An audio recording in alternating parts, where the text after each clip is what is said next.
Ladies and gentlemen, thank you for joining us again for the last part of our day. Online viewers, thank you for staying with us. I know you're still quite a few of you online, so thank you very much. To finish the official part of our day, we will now hear a sector representative view on satellite-based localization in ERTMS. I invite Mr. Jo de Boschere, head of ERTMS unit at the European Agency for Railways, to come on stage. Jo has an extensive experience in ETCS and comes from the Belgian Railways. Jo, the floor is yours.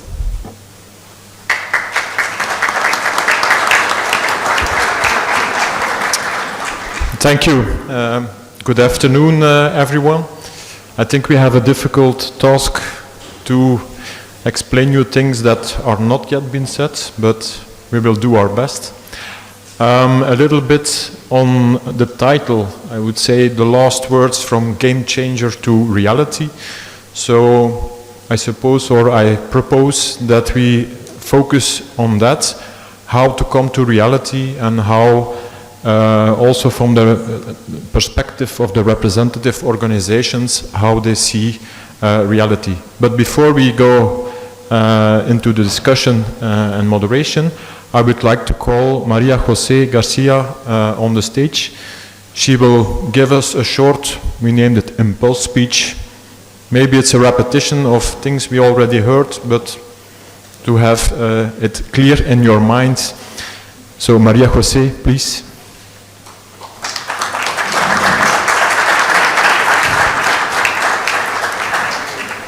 Thank you very much, everyone. Thank you for being here. Yes, I was asked to do or to give an impulse speech. I do not know very well what is that, but I will try it anyway. And I will try not to be very repetitive because most of the things I have prepared have already been said, for example, by Mr. Doppelbauer or some other speakers in the room, of course. So I will try to keep it brief. The truth is that for almost 20 years, the rail sector has been working in trying to introduce satellite positioning in ETCS domain, but the truth is that for the moment, we do not have tangible results, apart from some products and some particular implementations that have been mentioned, but the truth is that we do not have yet a standardized solution. Why is that? This is a reflection we should make in the sector, maybe. Is it because the technical solutions are not matured yet, for example, in terms of safety levels and so? Is it because the sector has not reached a common agreed solution for the technical solution for architecture and so? Are there legislative barriers yet and regulatory barriers yet? I remember that talking about satellites in railways in the beginning was very exciting, but now the time has come to do the job, to finish it, and to come a step forward in order to bring the results to the market. Of course, if we want to make this happen, satellite positioning have to be introduced in future TSIs, as has been recalled here before, and for that, of course, we must work all together to achieve this famous common agreed solution among all the stakeholders. This is paramount to achieve the introduction in future TSIs. So I'm happy to hear that somehow you will convert or you are trying to, so that's very good news. But still, we have many questions to tackle and many right decisions to take in an acceptable time frame, which we have a tight schedule ahead of us. Some of those questions have already been mentioned here, which are the technological approaches we have. Can we come up with a common solution? Are those performances, which are very important, achievable or not by the current solutions? Do we need more innovation for that? Which are the new interoperable requirements, the new interfaces? How can we introduce EGNSS services as EGNOS service in the solution? What does it mean from a technical perspective, but also from a regulatory perspective for us? The benefits are clear for the sector, but we have learned that we have to balance the benefits and costs between the different actors. And a very important question for us, can we make this change compatible with the current ETCS system as far as possible? Because this will save us a lot of trouble in terms of retrofitting migrations and so on. So this is a desirable, very desirable thing to have.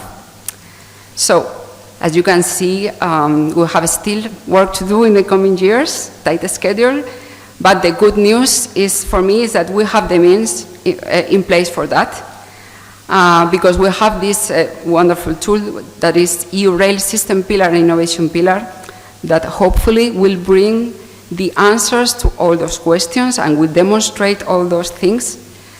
We have also the agencies as EUSPA, ourselves, ERA, also ESA, and of course DG Move and DG DEFIS committed to that objective. So I would say that now is the moment. Let's do it.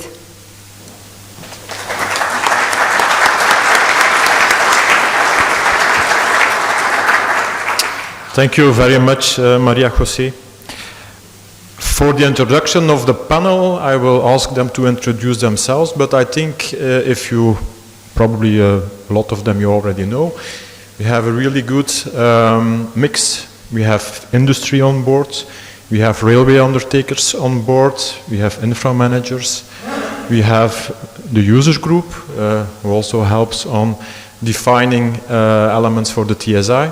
So I think it's going to be really interesting to hear their views on a lot of things that have been shared by now. So what I would ask to you, to each of you, starting with Flip, is shortly introduce your organization and then just tell us, do you think future is bright for integration of satellites in your TMS? Well, good afternoon to all of you, and I would like to thank the invitation which has been made by ERA and the other agencies to UNIFE.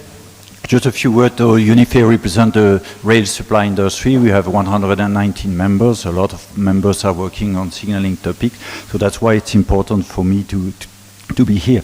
I just want to say that I was very happy to hear that Madame van der Leyen today in her speech spoke about the competitiveness of the industry. It has been said by Elzbieta, who represents the cabinet of Madame Valéan. And for us, it is, of course, a very strong message, and how to export our products is also one of the most important things.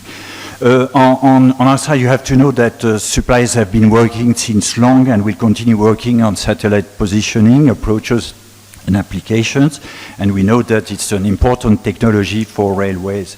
EGNSS satellite technology has already been identified as one of the game-changer technologies of the RTMS and command and control system evolution, aiming at saving investments and operational costs, and this is a very important thing, how to reduce the operational costs.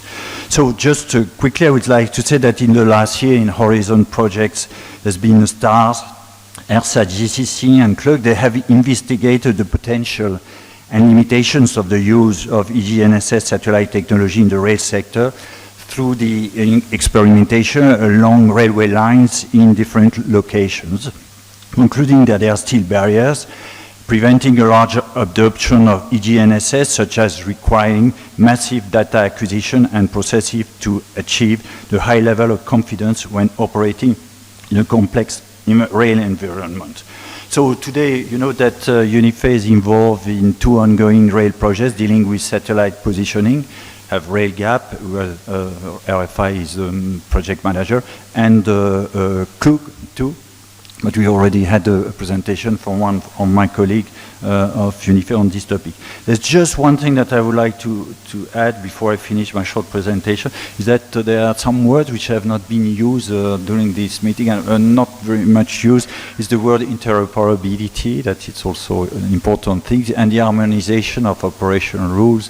I think if you want to reduce the cost, if you want to have a system which will work, and we have to decide between rail balances or odometry, we need to improve in terms of interoperability and harmonization of operational rules, and we will certainly have the opportunity to come back on this topic. Thank you. Thank you, Flip. Carole? Thank you, Jo. Good afternoon, everybody. My name is Carole Kuhn. I'm the Secretary General of the Association of European Rail Rolling Stock Lessors. So my members are leasing companies. The association has been created in 2021. We have now 10 members. And maybe a few words about what is a leasing company. They are acquiring new rolling stock or upgrading existing ones to make it available to all interested railway undertakings. It means that they play a key role in the competition. They are a kind of catalyst of competition because 75% of their customers are new entrants on the railway market. They also ensure maintenance and mostly offer a full service fleet and maintenance management. And they consider themselves as enablers of deployment of new technologies. 65% of their fleet is cross-border, 64 is electric locomotive, and 40% of the fleet is equipped with ETCS, which is more than the average. So our goal is to promote interoperable and safe rolling stock in Europe, and to contribute throughout dialogue to strengthen the competitiveness of rail transport. To be very honest, I discussed for the first time the topic of today last week, Friday, with my members, and they gave me some very concrete messages to share with you, what I will do later. But to answer briefly, is the future bright? We don't know at all, because we don't know the business case, and somebody has to pay for an implementation of a new technology. And I have heard that it's clear that the business case for the rolling stock owners is not good. So we are not so excited, I would say. And I would even say that my members have a dream, like Martin Luther King. They have a dream, and this dream is a technological moratorium. They have equipped their locomotives 12 years ago with ETCS. They have made 2 upgrades. Now they are equipping the loco with baseline 3.6, and baseline 4 is introduced, and now we are talking about satellite. So I repeat, we have a dream, technological moratorium. Why not? Maybe it could be a good idea for the growth of the rail market share. Thank you, Carole. Alberto, please. Yes, thank you. Thank you for the invitation. My name is Alberto Mazzola. I'm representing the Community of European Railways. In synthesis, we are representing many railway companies, infrastructure managers, more than 90% of passenger traffic, more than 80% of freight traffic, and more than 70% of infrastructures in Europe. I would like to start with the point on ERTMS. Before getting to satellite, ERTMS is very important for CER. We are very pleased by the proposal of the Commission on the Trans-European Network on the deadlines 2030 and 2040 for deploying ERTMS on the core network and the extended core network and comprehensive network. We hope that these deadlines will survive the Council, and we would like the Spanish presidency bring the same message to the presidency in order that we can get a good agreement on ERTMS and the deadlines that we have into the TEN-T. ERTMS is an intermediate, I would say, point for us. Today, just to be very clear, we have a discussion many times on Joseph Doppelbauer on railways. Just to be clear, there is a lack of infrastructure. Infrastructure are, I would say, very limited in Europe. In many cases, capacity is over the real, what should be the capacity, what should bring. A lot of them need to be maintained, and we'll see closure in the next years in order to maintain properly the infrastructure, and new infrastructure are very limited. Let's say, with this situation, that's the negative message. It's impossible to achieve doubling high-speed traffic by 2030 and tripling by 2050 or doubling freight traffic. So we need more infrastructure. The first point for us is digital capacity management. Good proposal for the Commission, but if we can get in 2025, it will be better than 2030. This goes the same for ERTMS, is the second step, where we will increase the capacity thanks to ERTMS, but then we will need also infrastructure. And we made a study together, Philippe and Eurotrade joint undertaking, where we show the benefit also on the investment that we will do if we develop an high-speed network connecting all capitals and major cities. So this is something that we need. ERTMS is part of this picture because it will improve capacity, what we have today, reliability, and I will say increase interoperability. Having said that, so we push very much for this. Let me say on satellite on a personal note, some of the room very few know, but in 2002 I promoted a project with the director of TEN-T at that time, Hilbrecht, to integrate Galileo and ERTMS. At that moment I was in the industry following both projects. The Commission took up the project, then one major supplier took the project and killed it, and saying that Balises are much better. And then for 10 years we lost the point to go at. I think this is sometimes the difficulty we have, that of course there are different interests in this field, and it was clear even before. So we need to be able to manage the different interests to get, as I said, to a system positive point. It's not always easy. I gave you an example, but I think it's important that our colleague from Switzerland, from SBB, was clear. I read the study on the savings that we can achieve with satellite. So we would like to see these savings. So this should not be an add-on. If you add on top of what we have today another thing that we need to pay, it's impossible that we are going to save money. So we need to reduce track circuits, axle counters. We need these things to come true. And we need to have somebody to take responsibility for this point. I will have other points, but I want to close on the point of innovation. We are very much in favor. So we need satellite, but FMCS, 6G, 7G, artificial intelligence. We need to look at all of these things. But then for railways, when we put this in practice, we need to have a plan. We cannot go on like this because, I mean, it's impossible for us. We have a huge network, a legacy issue, and let me say what we are reflecting, project management has been very poor. And I think all here in the room agrees. Because if we are here after 25 years still discussing a 10% of ERTMS, it is clear that project management has been poor. We have ERA, CINEA, I would say Eurotrade joint undertaking.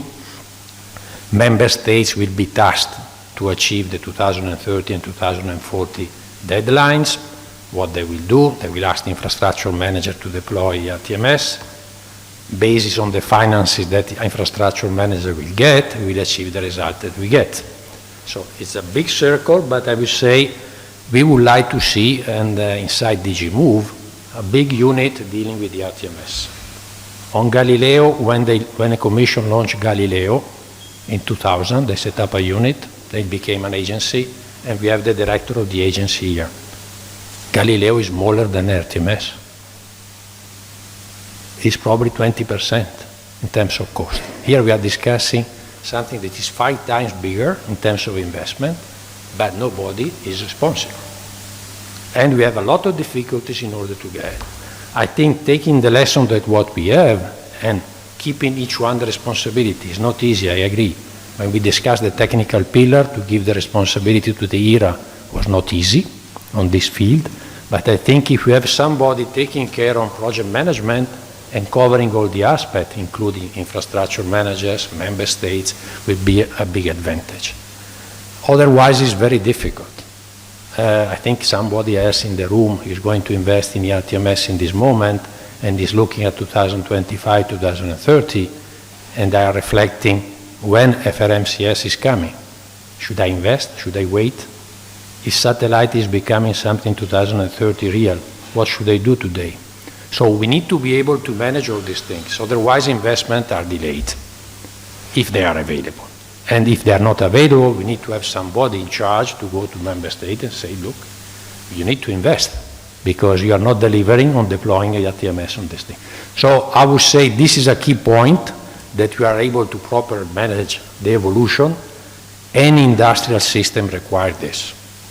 Even in telecom, when they move from 1G, 2G, 3G, 4G, 5G, they have a proper management. They are able to safeguard the past investment, looking forward. We need also here to have a system that is protecting the investment we do and forward-looking. Let's say we have a good trust, so satellite is something that will bring results if done properly, but we need also to be a step forward.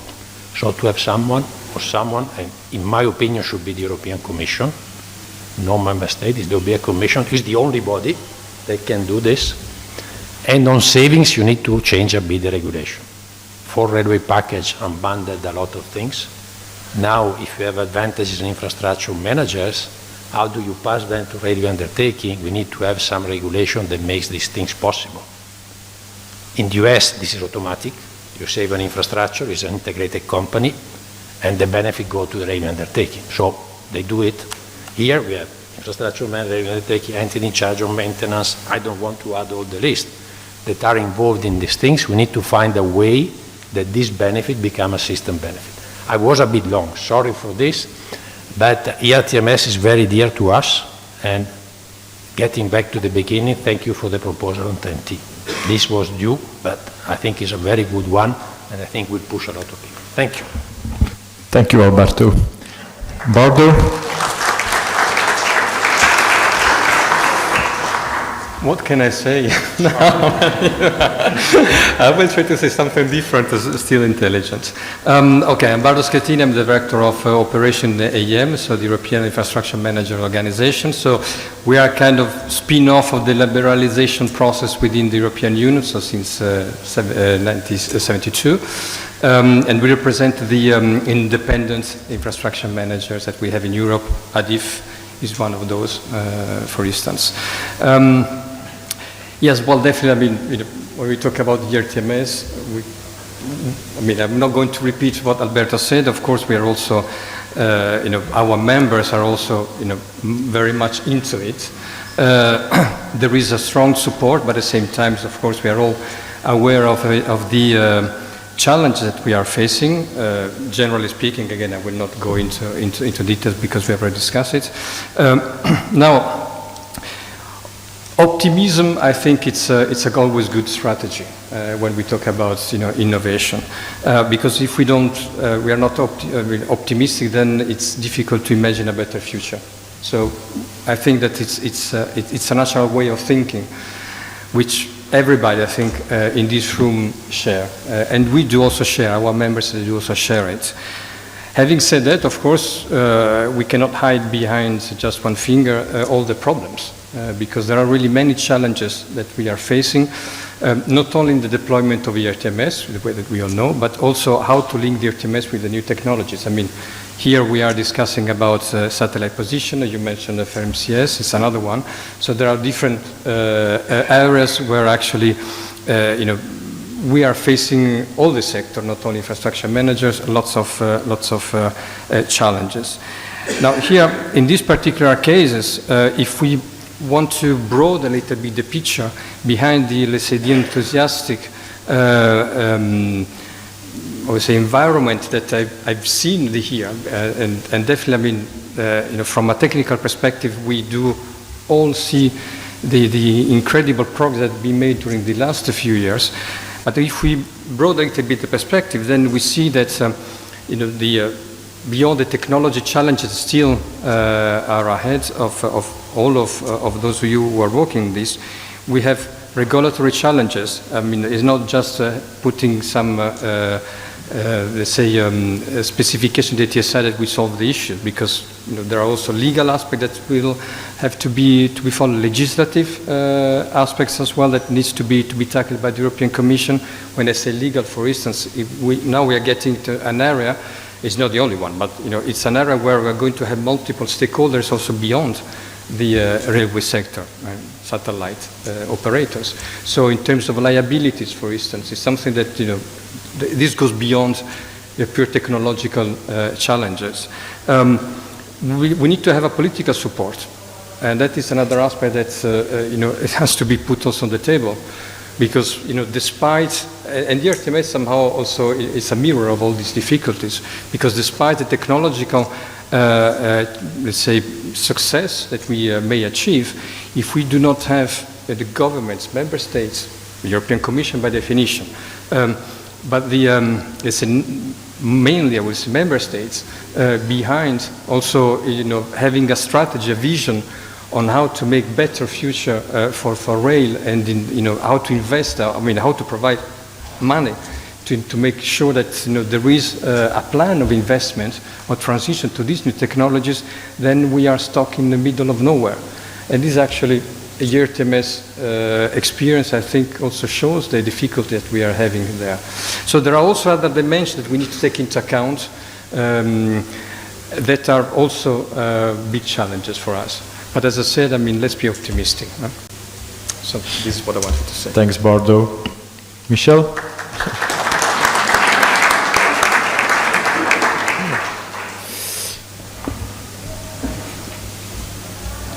If you are in the railway sector, in this room, and you have not heard and do not know what the ERTMS users group is, you've got really a serious problem. So I'm not going to explain too much about the users group. www.ertms.be, and you can find all the information you want, including this cost-benefit analysis which Daniel was referring to. So I can only invite you to do that, etc. We are more a technically focused organization, so I only play a very modest role over here.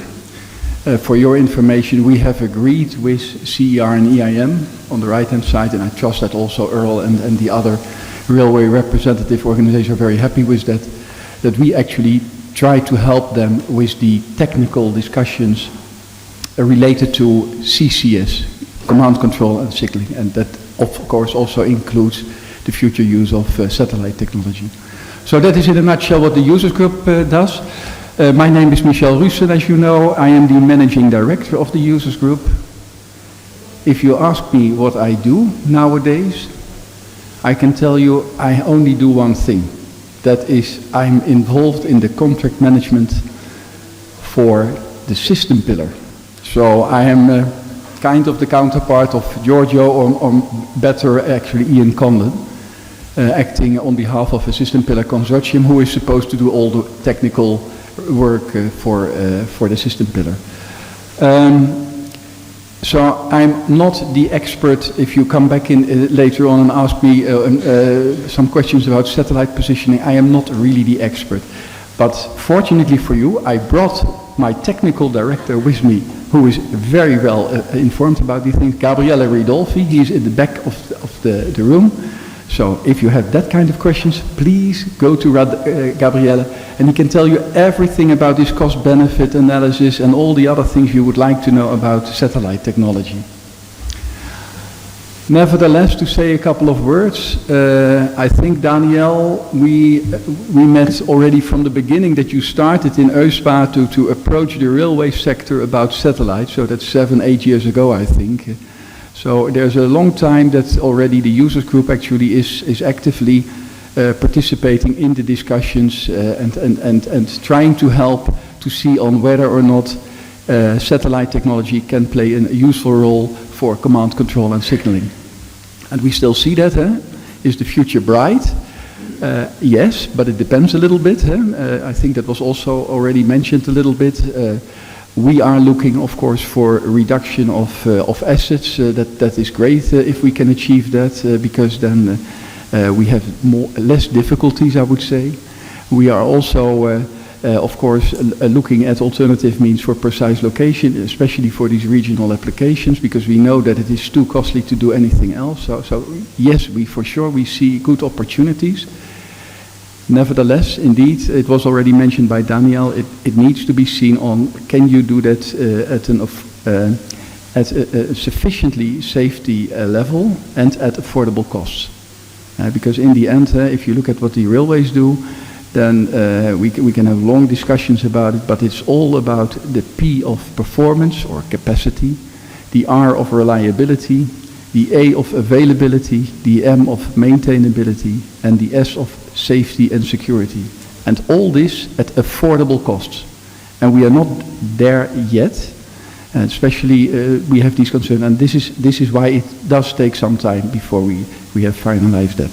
Hopefully, Joseph, you are right, and we can actually include in the TSI 2027 the full set of specifications necessary for the suppliers to develop the products.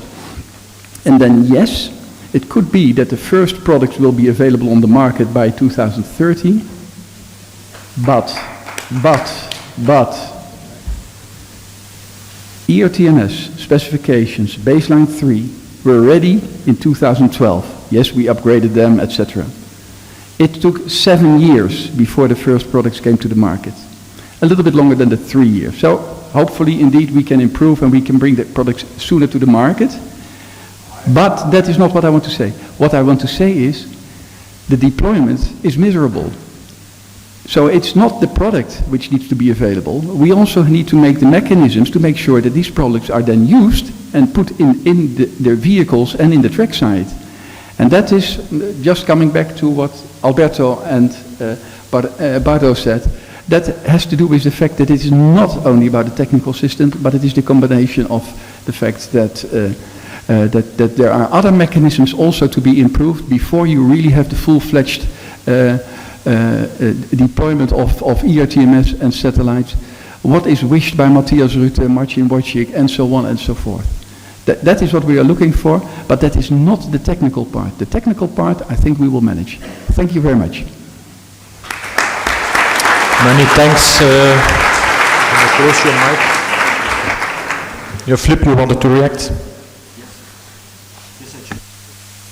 Something, because I would like to say that I'm in line with what Alberto said concerning the deployment of ERTMS and the necessity to have an organization which will help for having this deployment to find the funding, because this is certainly one of the most important things.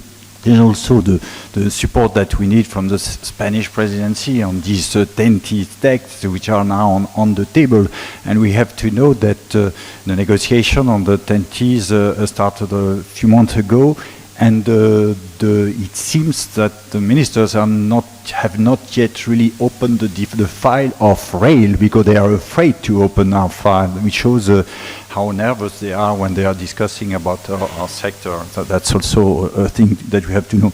The other thing I would like to say is that today we had very good news in the presentation which have been made on the fact that satellite positioning is part of Europe's rail joint undertaking activities, with the innovation pillar, with a flagship project R2 DATO coordinated by SNCF, and within the system pillar, which is absolutely essential for the vision we need to have in the next years for this. And I would like to say that this is really an opportunity for a sector, and say that to Giorgio, who is working almost on a full-time basis on a lot of topics deal with ERG, but on this system pillar. And I think that if we work together on interoperable solution that could be implemented on European rail network in the future, we will make a lot of progress. And I think there is a real momentum coming from the industry, the operators, and the infrastructure managers. Not a very easy task, but I think it's a good thing to know that satellite positioning is part of this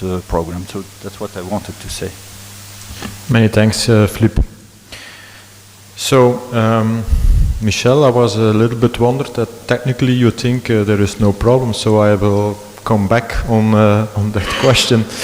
I was happily surprised when I saw the nice triangle with ERA on top of it.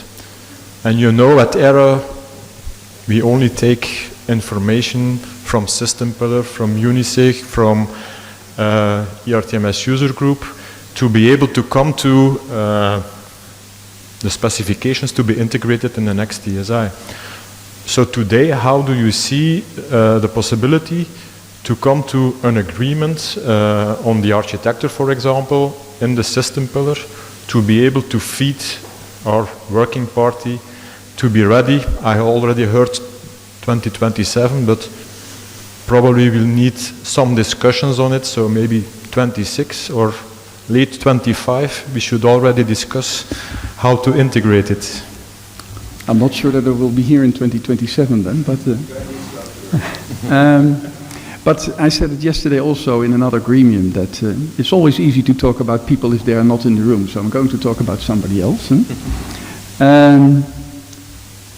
What we need over here is decisions. The railways have to make up their mind. Sometimes also the suppliers have to make up their mind. I don't know how the suppliers organize themselves, but I can tell you for the railways, it's not easy to get an agreement among ourselves. We need also the top of the triangle to make in the end the decisions. For technical work in ETCS, that is ERA, that is this triangle, the famous triangle. But we have a kind of the same situation in the work in EURail, in the system pillar. We have organized it similar. So we have, by the way, also the same good cooperation between the suppliers on the one side and the railways on one side on the technical level. But we have created this system pillar core group under the leadership of Ian Condon, who is actually moderating it, steering that in a bit of a similar way as that ERA does that for the EECT specifications. And I have full confidence that Ian, if I look at him, that's why I can talk about him because he's not here. Yeah? If you're there, then... He's there. Is he there? Yeah. Ah, okay. You ruined my plan. But I still continue. I have full confidence that we have to make firm decisions. And I think that Ian is the right guy to make sure that we will make these decisions. He has done that in the past, also in the ERTMS stakeholder platform. We need these kinds of people because the railways themselves will not solve it, the suppliers themselves will not solve it.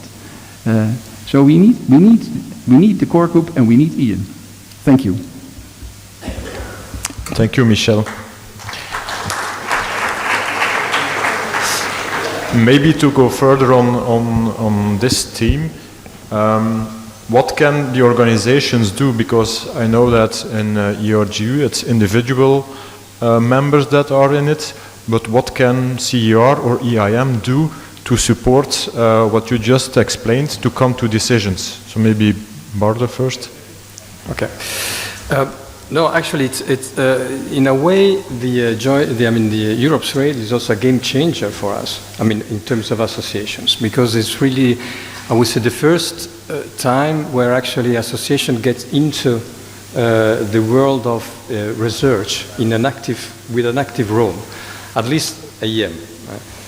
Maybe UNIFE was already more involved in the past, but definitely for infrastructure managers, it's really the first time.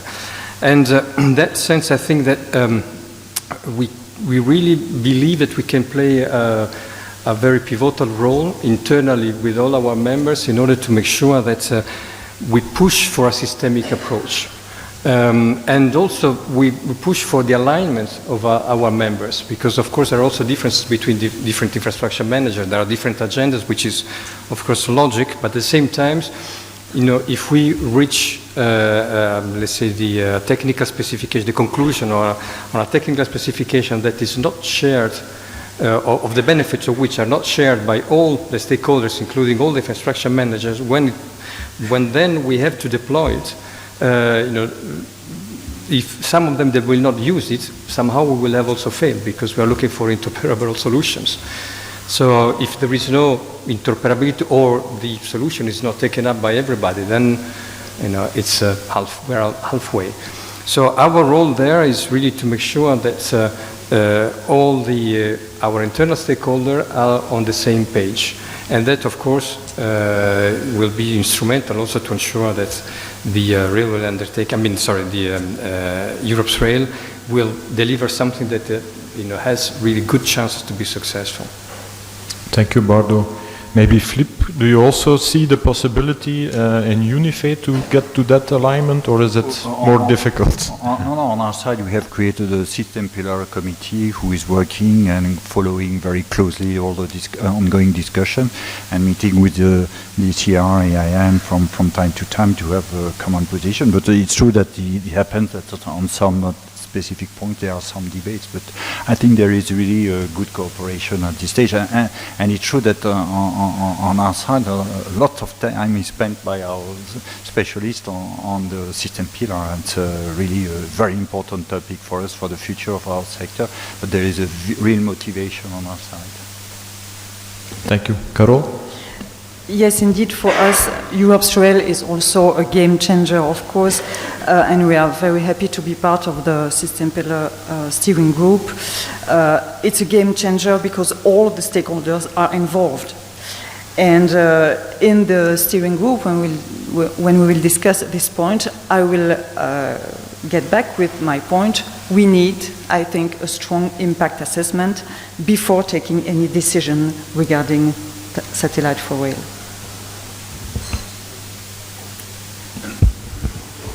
On the same point, I would say beyond the system pillar, TSI are important for us, because at the moment that you decide that this will be the technical solution that you are going to implement.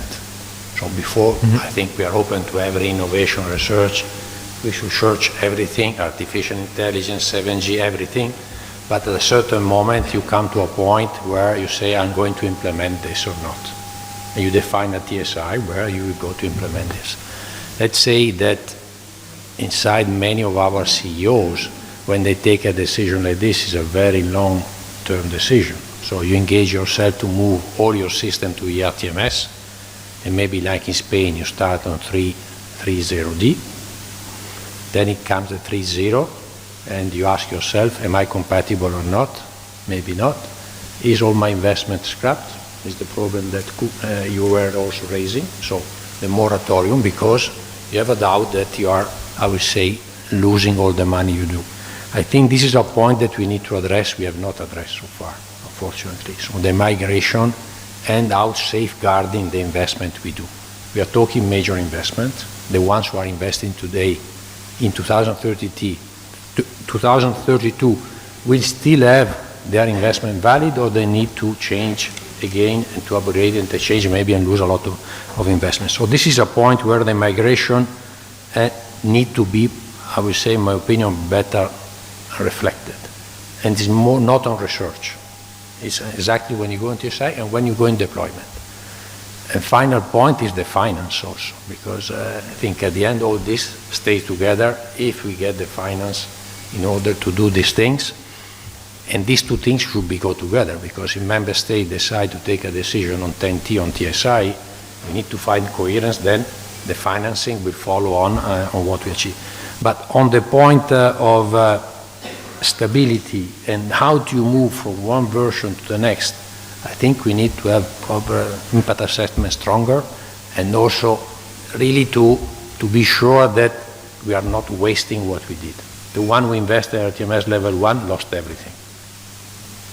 So who started the first lost everything. I think from 230D we are saving what we have, but there is reflection. Now you have 3.0, and maybe when we have FRMCS, I don't know if you have 4.0, everybody's reflecting, what should I do? I wait, I go. So this is a key point that we need to deal, in my opinion. Thanks. It's about migration strategies and saving the investments that have been done. So if we look at that, maybe to come back on that, also as sector organizations, which members are pushing to have it implemented and by when, and then also to see if you come back to cost benefit, who will have the benefits. We already heard it, that only benefits are for infra managers apparently, and the costs are for railway undertakers, but it goes together, I think, with what Alberto just said, that we should find the balance between those, and if we want to introduce it in the legal framework, can we introduce it as an option? Should every vehicle in Europe be equipped with satellite, yes or no? So if I look at that, maybe look at Bordeaux, you see members that are really crying for satellite, they need it tomorrow or the day after tomorrow. Do we have to speed up? I think yes, but or for which applications? Is it for the whole network, only for regional lines? So I think there are a lot of elements that maybe we need to take into account before we can introduce it and introduce it on a smart way in the legal framework.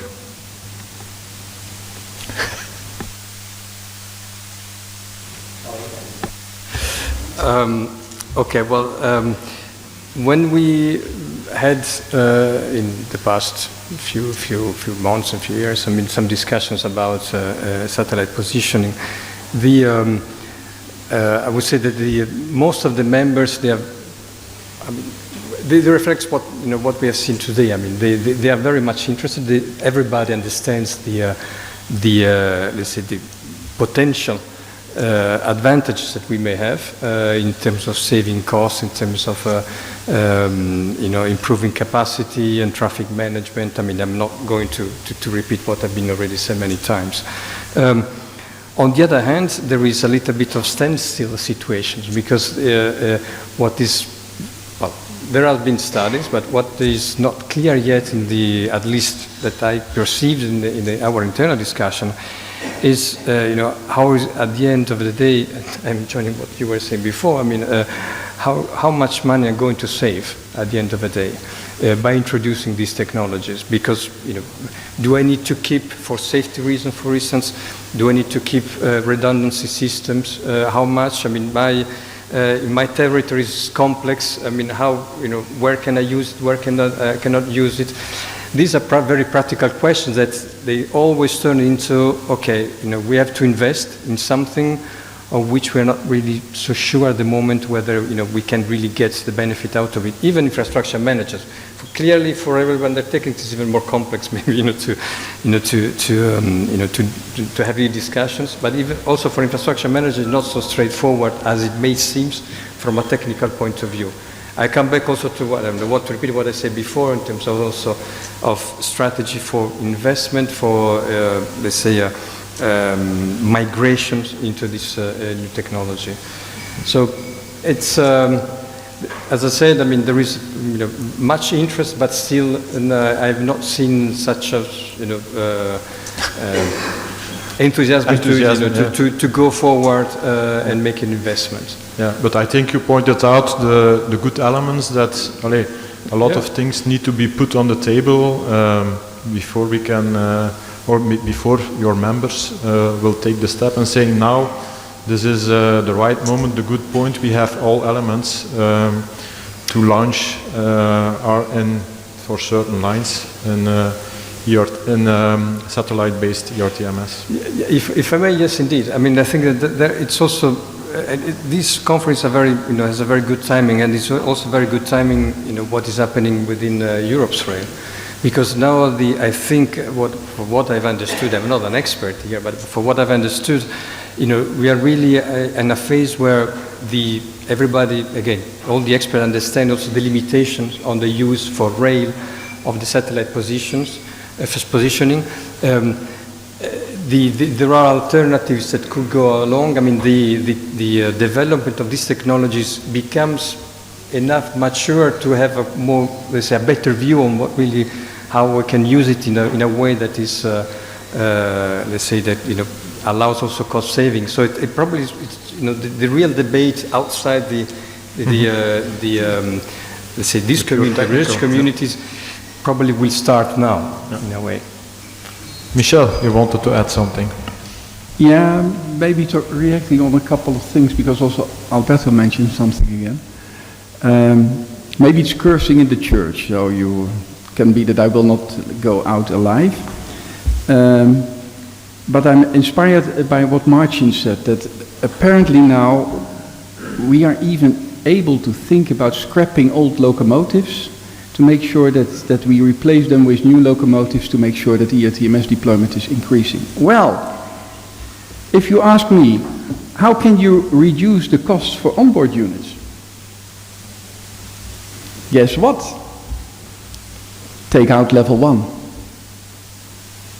And that is exactly why in the system pillar we talk always about radio-based ETCS. And it's completely in line with what is also said earlier. We want to take out Class B on the European level. It will take, of course, 20, 30, 40 years, but this is the way to go. So if you think about adding new technologies in the onboard and it's getting expensive, well, think about also taking some things out. And it will not happen tomorrow, but this is the way to go. Yes, Flip. Well, on my side, I just wanted to say that our members, they see the potential of satellite positioning in rail, and to clarify the most promising way forward, we just need to be aware about economical and operational consequences. But the message my members want me to pass is that to ensure a successful introduction on the market, we need to be clear about the implications of the specific approaches. And I come back to the topic of interoperability, that they say that interoperability between onboard and trackside is a key property and therefore a key requirement for a satellite positioning application and for an assessment criterion of the approaches. And they become relevant when trackside and onboard interaction are concerned. And of course, in that case, migration conditions have to be assessed as well. But globally speaking, I think there is interest, as you've seen on our members, that's at a different level. But what will happen during the discussions within the framework of the system pillar and the R2 data will be certainly very important for the way forward. Thank you. Alberto? The point, I think, satellites should not block the investment underway. Just to be very clear, the investments that are underway should be continued and should have also the certainty that they will not be wasted. And let's say if the push by 2030 for the core network is coming through on the TEN-T, we will see a lot of acceleration in investment in this year. We are already seeing, but we will see even more coming. So I think this investment should not be blocked by satellite, just to be very clear.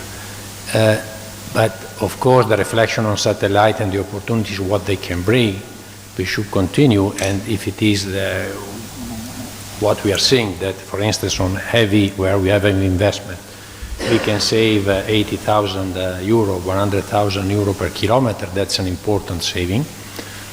And then we need to reflect about what will be, how will be the phasing, but without wasting the investment that we are doing now. Because we are not wanting to restart a cycle of investment or huge investment that we cannot afford every 10 years or every 5 years. So this is a huge effort. So this is why I'm saying the migration plan, project management is important. We need to make these steps that are feasible so that you don't waste the money. Then if you have at the end, I don't know, when you have satellites, if you will have an antenna below and antenna on the top. And for how long you're going to run with two antennas, maybe connected with the same module. I'm simplifying, extremely simplifying. But if you get at that moment, let's say maybe it's like having 2 or 3 antennas, because some of the trains have 2 or 3 antennas below, in order to be able to run and being able to talk to the different systems that we have. So might be not a major issue, might be yes, but we need to reflect on these consequences. But definitely we should not block what we are doing now, and we should not waste. That's the other point. Many of our CEO and CR are reflecting on this safeguarding. They are committing billions on this, and they are reflecting, I'm committing millions of euro on a system. I want to be, at least for the next year, safe, that this money will continue to be obviously run and not be wasted for a new system coming. So that's a point, is a positive point, the acceleration we are seeing on ERTMS, if it becomes true, and for this we should not stop it. But intelligently think how we are going to migrate with new.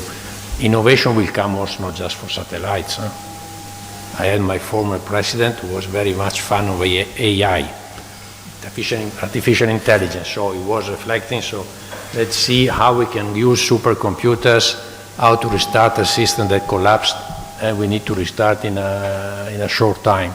So we will have other things that we need to consider, but having said that, that's a normal life. but we need to manage these things.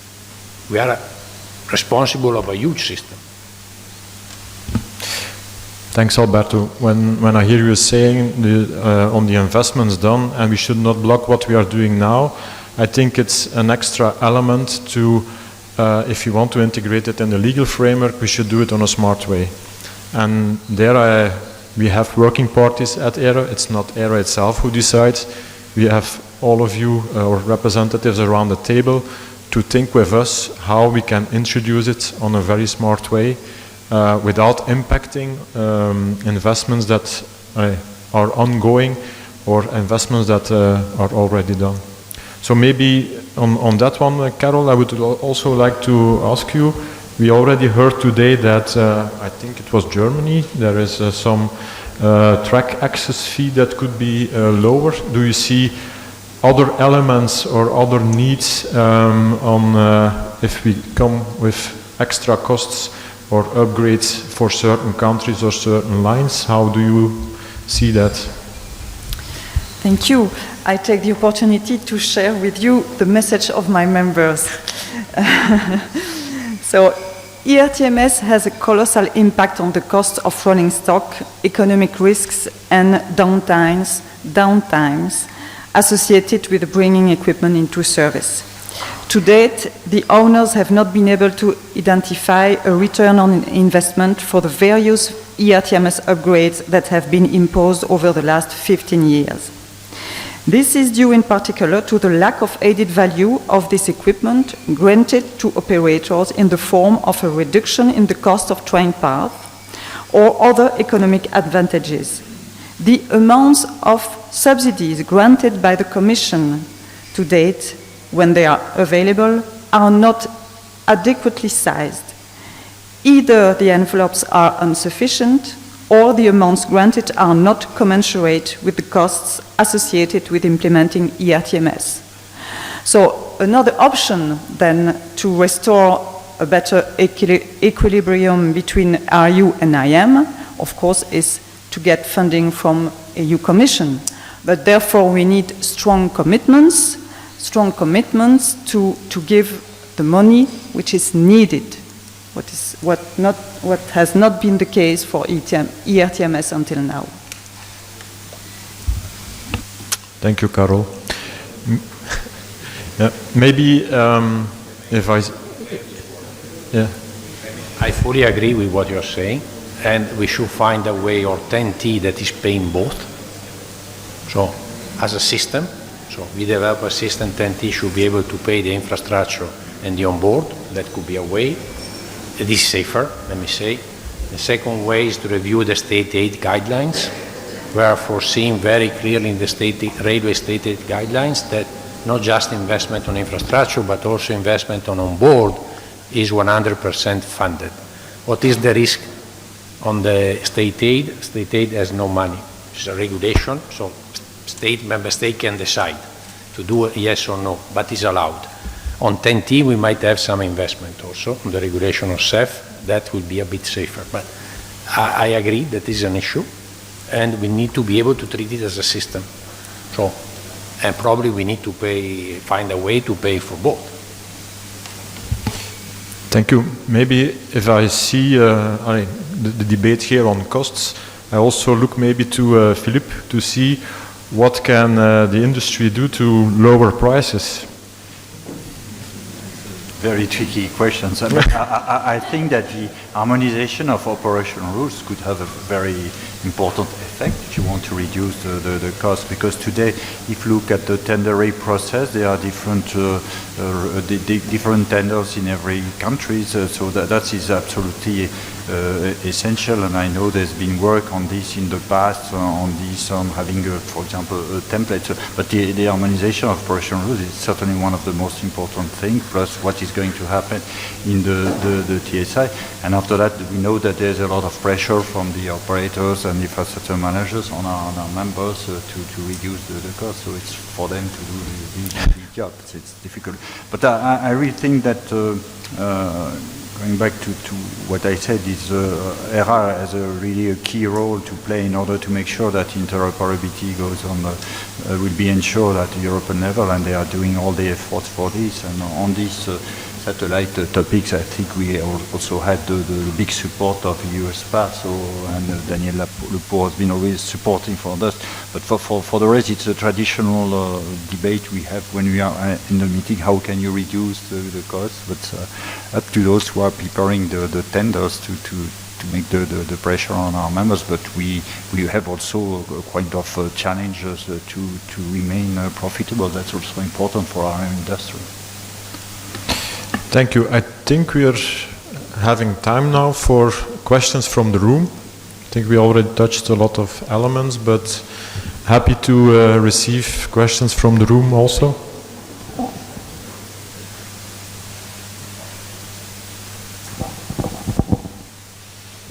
Can you please, your name, organization, and then the question.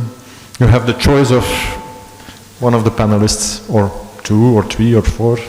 No Okay, problem. so my name is Xavier Ricourt. I work for Multitel in Belgium. My question is for Michel. It's very basic. Do you have envisioned already the inclusion of cyber threats regarding the GNSS Dopplers in the technical TSI? I'm so happy that I told you earlier that my technical director is in the back of the room and he's quite well capable of answering this question to you. But yes, we do actually pay a lot of attention nowadays to cybersecurity. We consider that to be really a very important topic. So we are organizing ourselves more and more on cybersecurity. As to how that goes into the, let me say, the technical details, specifications, requirements for the satellite part, the GNSS part, again, that's what you should actually ask Gabriele, then he can answer that.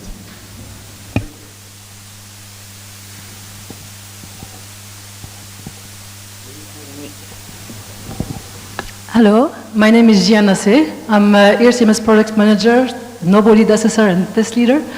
My question, during the presentations, I would say, we have been mainly talking about ERCMS satellite localization.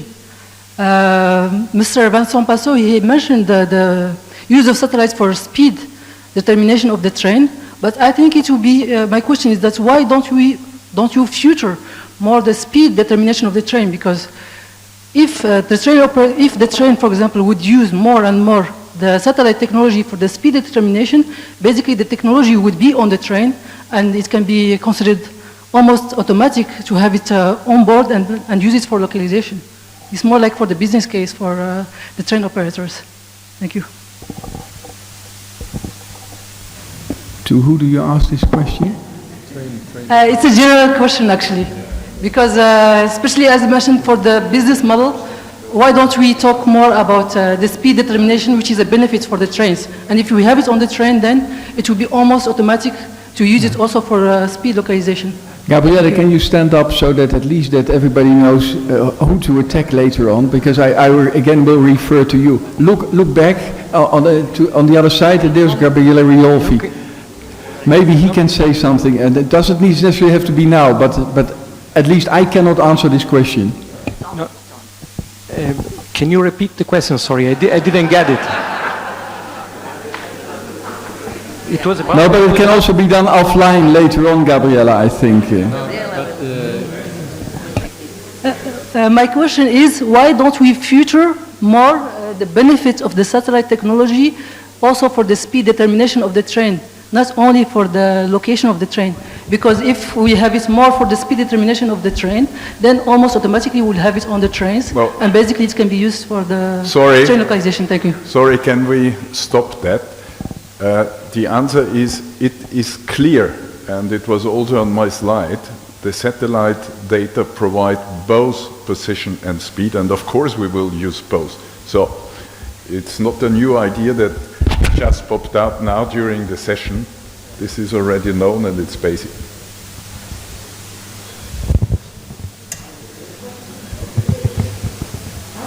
Other questions? You've been commenting. No?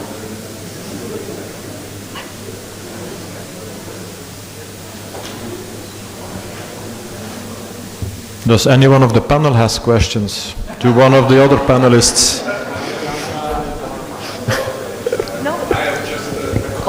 Observations?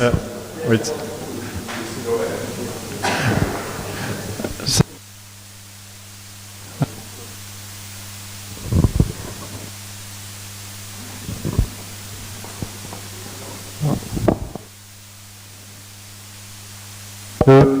This one, go ahead. Thank you. My name is Sebastian. Hello? And Sebastian Orndorff-Weiss from Swiss Federal Railway, and we're also talking a lot about the migration plan. We have been discussing earlier about the system level approach, about the architecture, and that a lot of decisions needs to be made at a system level. So when we're now talking about protecting investments in rolling stock and also on the infrastructure side, I mean, we will come to the point that we say the last vehicles need to be equipped so we can reduce, for example, axle counters. Who do you see to oversee this arbitrage between rolling stock and the infrastructure side? Because today, each company is looking for their own. Particularly, you want to answer the question? I think this is an important question. Is partially addressed by the TEN-T proposal. When the TEN-T, there is the deadlines for deploying ERTMS and also the obligation to dismiss Class B system. It's partially addressed because it doesn't say anything about the different generation of ERTMS. So it talks about Class B system, national system, but not about this. This is a way to approach, in the sense, a CR, what is our position, because it's slightly different. A CR, what we like, and then I will reflect on this. We are saying we should have, we are very much in favor of deadlines to deploy. On this missing Class B system, our position is slightly different. We should give the right to infrastructure managers to define a date and dismiss Class B system. In defining the date, of course, you need to inform also all the railway operators that are running on your network in order to inform them. And if you have a program also to support installation of ERTMS on the vehicles, this means that you need to anticipate at least few years that you inform the market you are going to dismiss the Class B system, and you should have a program also to support. If you go in this, I think you can manage to move in this direction. Why we are not in favor of the obligation to dismiss Class B system? Because there are some particular parts of the network, in particular Paris, where the system is used also for other purposes, and where apparently I'm not a specialist on Paris, but I believe the people that are saying this is the system, Class B system, is used also for metropolitan transport and other vehicles, and going just on ERTMS, we reduce the capacity compared to the capacity that is there today. So we need to assess this point, but I think it's a point that we are following as CR.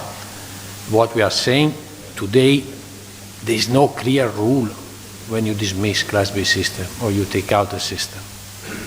So I don't know in Switzerland, but the rest of Europe, if somebody is saying, I do this, you will have a lot of protests.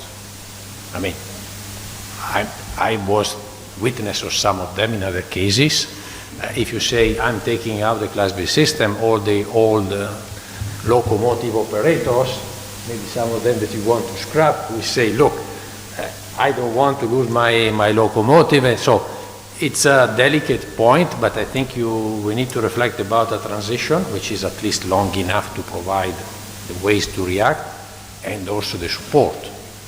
And the support in order to install the system. This will get to the same point. If you force people to install system, you never recover. Some of your members never recover the investment. What do? If you are the operator, you take out the trains, you lose the trains, it's very difficult. So you need to find a way. I mean, there is no proper medicine, so far I heard, but I think the two steps inform the market, provide the means, give a certain number of years in order to make the possibility to the market to go on that. It was the same for the brake systems in Switzerland. So it's not just the RTMS. When there was introduced the brake block, new brake block, synthetic brake block on wagons, there was a bit of tensions. Switzerland started before the rest of the world, and trains cannot cross Switzerland. So in this transition, we need every time we change is a system changing, and we need to find a way that we are offering the market the possibility to react and to adapt to the new conditions. It was not a proper answer, but I know that at least you can take deadlines, long-term information, and support in order to get there. I don't know if, Carol, you want to complement, because maybe you are more sensitive. Sorry to pass the question to you, but it's... I think that the equilibrium between infrastructure managers and rolling stock keepers deserves a debate as such, a long debate as such. It has been said previously that the pressure, the weight put on the rolling stock owners is more and more heavy. But okay, it's the case. Then it requires a debate, a discussion to define new rules and to reach this new equilibrium between infra manager and rolling stock keepers. This is our position. Maybe I just want quickly to add that in the CCS TSI now, for example, for GSMR, this mechanism is already foreseen. So meaning when FRMCS specifications will be available in next update, the infra manager can say, I will take out of service GSMR by that year, and I think the minimum is 5 or 7. It's changed somewhere, but I think it's 5 years. So that's comparable with it's a Class A system, but comparable with a Class B system. So that mechanism exists. On the other hand, in the CCS TSI, we also ask for a national implementation plan.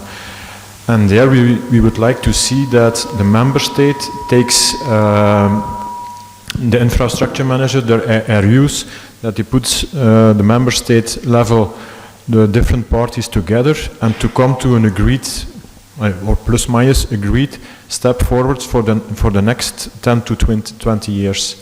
So this is also via CCS TSI and the NIP, or National Implementation Plan, that you can try to introduce innovations or to announce innovations, and on a certain way to have a debate with the actors in your country. Maybe Bart, you also wanted to add something?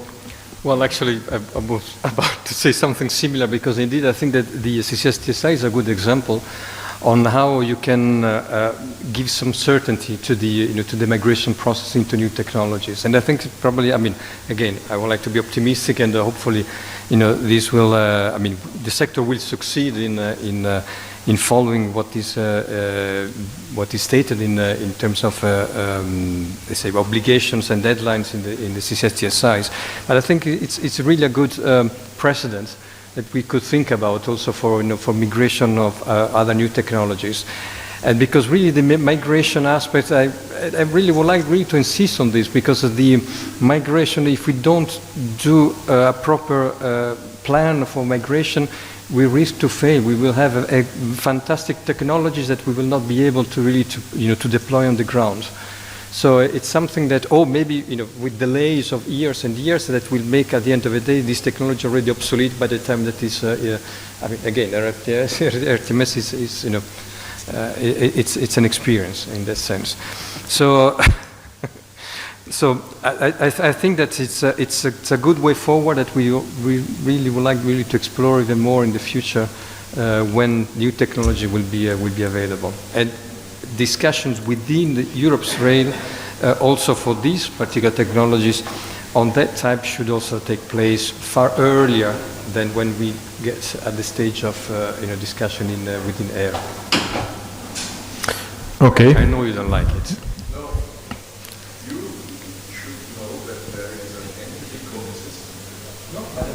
This is what I'm saying, and because within Europe's rail there is there is a group who is supposed to, to also to discuss about the transition and migration strategies. And within that context, what I keep on saying, by the way, it's not the first time I'm saying it, we should start thinking about migration even before we have the specific technology ready for discussion into the level play field of ERA. I mean, just Yeah, to jump in like that, because this is mentioned many times. I think jumping in on what Bardo said, for everybody to know, we're also setting up the deployment group. And this is also another important part of this discussion. We're not yet speaking of deployment manager. I think this is what Alberto was mentioning. But all of this discussion coming from the work that the system pillar will have for sure done, as was mentioned. We need to have all the actors together and really starting to think of the deployment. And I also take that Michelle's involvement is quite high, so it's also a message to you on this direction, in the sense it's not just technical matter that we need to discuss in the system pillar, it's also a matter of making sure that those departments that will be responsible for tendering and investments are aligned and aware of what we are doing also in the system pillar. Many thanks. I would like to close the discussion here, and a big thank you to all the panelists. Please give them a warm applause.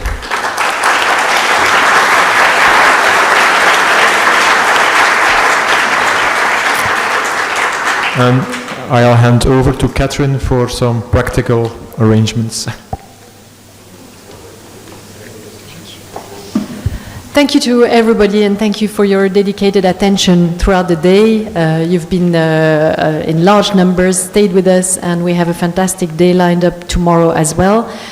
We were approximately 200 people here, and on average 70 people online. So we thank also our online viewers who have followed us steadily throughout the day, which is a sign of interest in nowadays virtual world. So to finish the day, now we are going to be heading for the Museum del Ferrocarril de Madrid. We will stay in the dream world of rail, and please join us at 7 o'clock at the Museum of Rail. Jorge from SEDEX will be leading the walk. For those who want to walk with us, it will be a 20 minutes walk, take some fresh air, the weather is nice, and then we will have some welcome ceremony very short welcome word by our directors, and we'll just have fun and stay in the museum for the evening. So thank you very much for everybody. We will meet again tomorrow. Please be on time. And remember your badge, because your badge will guarantee you access here and tonight at the museum as well. See you at the museum.